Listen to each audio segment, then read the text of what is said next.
Hello बच्चों, चलिए आज का हमारा प्रश्न सिद्ध कीजिए कि -1 प्लस आयोटा वर्गमूल 3/2 की घात 3 एक धन पूर्णांक है। हमें यहाँ से यह सिद्ध करना है। तो इसे सिद्ध करने हेतु तो हमारे पास यहाँ से हमारी मुख्य अवधारणा रहेगी। मुख्य अवधारणा यहाँ से हम काम में लेंगे। यहाँ से यदि हमें a प्लस बी की घात 3 का मान निकालना हो तो a प्लस बी की घात 3 बराबर हमारे पास लिखा जा सकता है a की घात 3 प्लस b की घात 3 plus 3a² b plus 3ab²। यह आता है हमारे पास यहाँ से। साथ ही एक अवधारणा हम यहाँ से यह लेंगे कि यदि i³ का मान देखें तो i³ का मान होता है -1, i के वर्ग का मान होता है हमारे पास यहाँ माइनस आयोटा, माफ कीजिएगा, माइनस आयोटा, और i के वर्ग का मान होता है -1।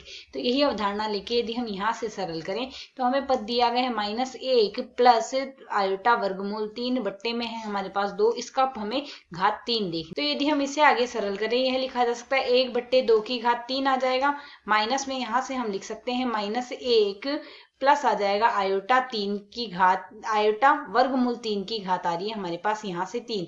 तो यदि हम हमारे यहाँ से बीच में माइनस दिया गया हो तो यहाँ भी प्लस के स्थान पर माइनस आएगा।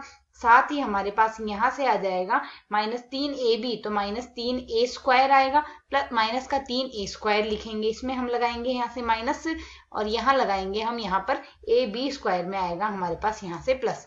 तो यदि हम इसे इसी रूप में परिवर्तित कर ले जैसे a माइनस बी में, तो यह रूप हमारे पास क्या आएगा 1/8। तो यह लिखा जा सकता है, यह आएगा आयोटा वर्गमूल 3 -1 की घात 3।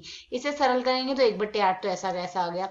यहाँ से सरल करने पर मान आएगा आयोटा वर्गमूल 3 की घात आ रही है हमारे पास 3 -1 की घात 3 लिखेंगे, माइनस आएगा 3a² b, अर्थात 3 गुणा a² का मान आयोटा वर्गमूल 3 आएगा, इसका वर्ग करेंगे और b हमारे पास 1 है ही, और प्लस में आएगा हमारे पास यहाँ से 3 गुणा a बी का स्क्वायर, तो बी का मान 1 ही है, इसका स्क्वायर आएगा अर्थात 1 ही आएगा।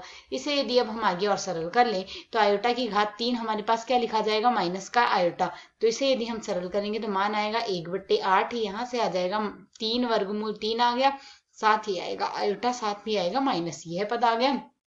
अगला पद देखें तो -1 आ गया, -1 आ गया, और साथ ही हमारे पास यहाँ से 3 से गुणा हो रहा है वर्गमूल 3, तो 3 से जब वर्गमूल 3 का वर्ग गुणा होगा तो यहाँ से मान आएगा 3, 3 गुणा 3 आएगा 9, माइनस का 9 आयोटा आ गया है हमारे पास यहाँ से। और उसके अगला पद यदि हम यहाँ से देखें तो 3 वर्गमूल 3 आयोटा प्लस का आएगा, आयोटा का वर्ग भी तो है तो आयोटा का वर्ग लगा देंगे यहाँ से। और उसके अगला पद है हमारे पास प्लस में, तो प्लस में 3 वर्गमूल 3 आयोटा आ गया, प्लस में 3 वर्गमूल 3 आयोटा आ गया। तो जैसा कि हम यहाँ से जानते हैं यह दोनों पद हमारे पास धनात्मक व ऋणात्मक पद परस्पर कट गए और आयोटा का वर्ग आएगा हमारे पास -1। इसे यदि हम सरल कर लेते हैं तो मान आएगा -1/8 गुणा -1 और आयोटा का वर्ग -1 आएगा, माइनस माइनस हो जाएगा, प्लस प्लस का 9 आएगा। इसे सरल करेंगे तो 8/8 अर्थात मान आ जाएगा हमारे पास 1, जो कि एक धनात्मक राशि है। अतः हम यहाँ से कह सकते हैं हमारे पास जो दिया गया है वह सत्य कथन है। आशा है समझ आया। धन्यवाद।